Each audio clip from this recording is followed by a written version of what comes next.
নরেন্দ্র 10 দিনের মধ্যে একটি কাজ শেষ করে। অমিত একই কাজ 12 দিনে সম্পন্ন করে। একসঙ্গে কাজ করতে গিয়ে দুজনের কাজ শেষ করতে কত দিন লাগবে? আচ্ছা, এরকম টাইপের সময়ের অঙ্কগুলো পরীক্ষায় আসে, ম্যাক্সিমাম সময়ই আসে, প্রত্যেকটা সেটেই থাকে। এই প্রশ্নটি আরআরবি, এনটিপিসিতে, সিবিটি 1-এ এসেছিল। দেখি কেমনভাবে অঙ্কটা করতে হয়। এই অঙ্কটা করার শর্ট নিয়ম হচ্ছে, নরেন্দ্র কত কাজ করছে? নরেন্দ্র 10 দিনে কাজ করছে, আর অমিত 12 দিনে করছে।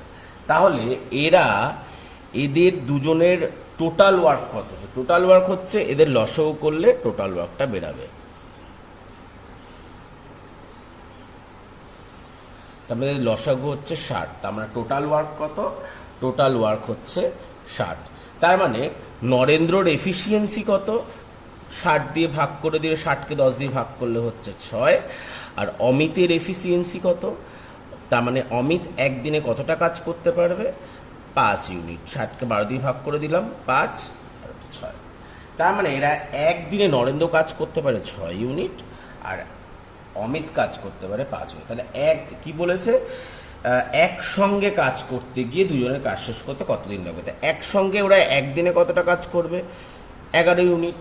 তাহলে মোট কাজ কত? মোট কাজ হচ্ছে 60। তাহলে কতদিন সময় লাগবে? 60/11। দেখি কত হচ্ছে। 11 5 55, 5 5 × 5 = 11।